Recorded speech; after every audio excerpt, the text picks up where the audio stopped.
guys, it's Morgan, and today I'm going to be talking about Season 1 of Fuller House that just premiered on Netflix not too long ago. And if you haven't seen Fuller House, you might want to stop watching the video now because I will be spoiling the entire season. I will be talking about things that happen in basically every episode.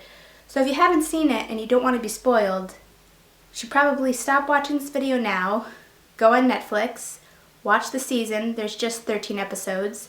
Then when you're done, come back here and you won't be spoiled. Sound good? Great. Or if you really don't care about being spoiled, I guess you could keep watching. But that's up to you. You will be spoiled if you watch this video. I liked that in the first episode, when each cast member made their first entrance, they got entrance applause. It shows that all the fans of Full House really do still love the cast. I found it funny how they mentioned that Michelle is a fashion designer in New York, and then everyone looked directly at the camera because Mary-Kate and Ashley work in fashion. I really liked the opening credits for the episodes, and I thought Carly Rae Jepsen did a great job singing the theme song. And I also like that it's the same theme song from Full House, but kind of with a more current theme. I found it cute that DJ's son Max is really into cleaning like his grandfather Danny, and how happy Danny was about it. He was like, "I love this kid." I thought that Joey and Danny's reaction to Kimmy's ex-husband was really funny, because I don't think they ever thought that Kimmy would meet someone that good looking. And of course, I love that Steve is exactly the same way as he was in the original show. And he still loves food. I really liked the three new kid characters, Jackson, Max, and Ramona, and I thought they fit in well with the original cast. I think the best thing that happened in the first episode of Fuller House was when Danny, Jesse, Joey, DJ, and Stephanie sang the Flintstones theme song to DJ's Baby, just like they did to Michelle in the first episode of Full House. And I thought it was really cool how they put the old scene side by side with the current scene. If that's not nostalgic, I don't know what is. Ellis Harger, who plays Max, is really talented, and he has a lot of personality. And he's really cute. Michael Cambon and Sonia Nicole Bringas, who played Jackson and Ramona, have really good chemistry together, and they're also pretty funny together. I thought it was really funny that John Stamos, as Uncle Jesse, acknowledged the music playing at the end of episode 2. I love the chemistry that Candace Cameron Bure, Jodie Sweetin, and Andrea Barber have as DJ, Stephanie, and Kimmy.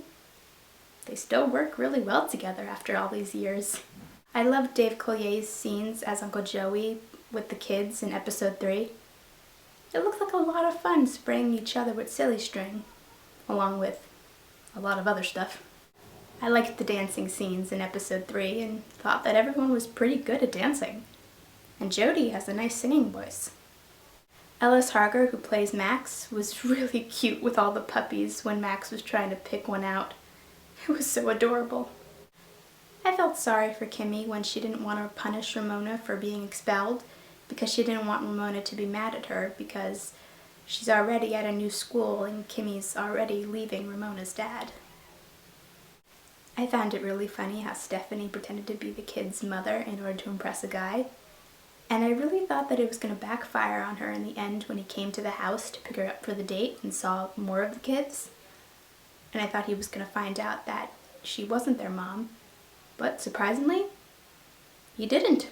The twins that play Tommy are so cute. I thought it was sweet of Stephanie to help Max with his recital by having the people at Coachella listen to him. That's a pretty good aunt. I thought it was pretty funny that Kimmy was hypnotized to act like a chicken whenever anyone said houseboat. Before Stephanie told DJ that she couldn't have any kids, I knew that she was going to say that, and I felt really bad for her. Andrea Barber is so funny when she's dancing as Kimmy for Ramona and her friends. She hasn't lost the Kimmy attitude at all, which is really cool because she hasn't acted, I don't think, since Full House. So I'm glad she came back for it. I love that Stephanie and Kimmy's relationship hasn't really changed that much since the original show. I mean, sure, there are a few episodes where they are getting along, but I mean, it's still the same. DJ in the wrestling ring was pretty impressive, and I love how protective she is of her son. Which, I mean, as a mother, you should be protective of your kid, so it's not really that much of a surprise. I found it really funny that Steve was really jealous of Matt working with DJ, so he wanted to set Matt up with Kimmy. I really liked the joke that when Ramona got a dress for her birthday designed by Mary-Kate and Ashley, and Kimmy said that at the price of the dress, no wonder they don't need to act anymore. I really liked the Gibbler family moment in episode 7. It showed that even though parents aren't together, you can still be a family. I really liked that Kimmy had a reunion show joke when Danny came back for the reunion of Wake Up San Francisco. I thought the card game scene was really funny when Danny had a full house and Jackson had a fuller house. I see what you did there.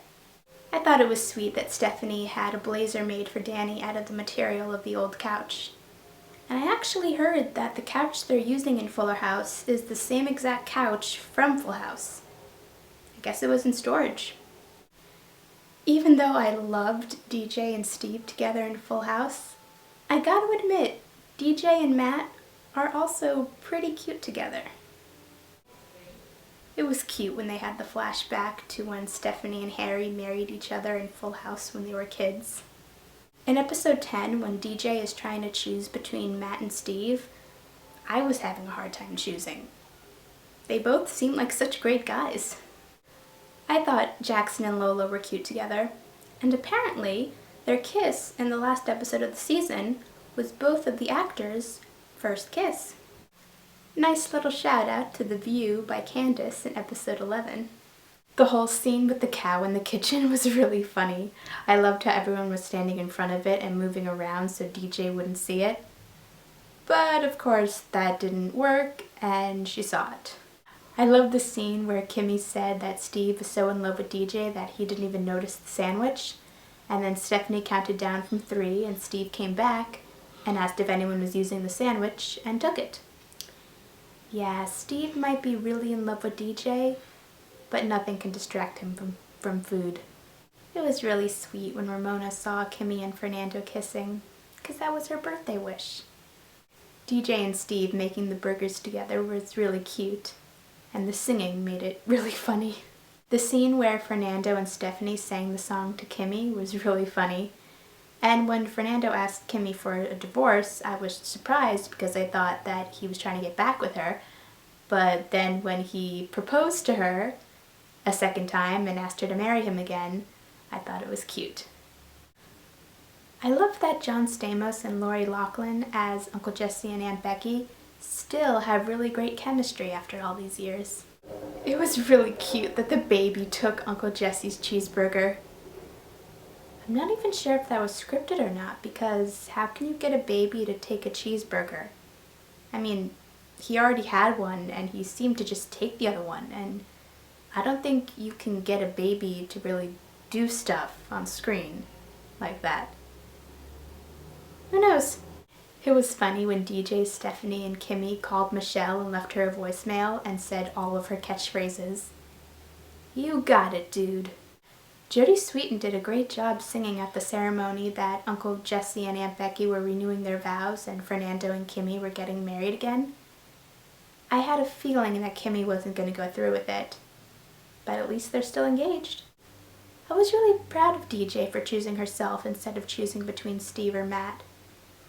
I mean, her husband died, and she's probably not ready to start dating yet. If she can't choose between them, she's obviously not ready.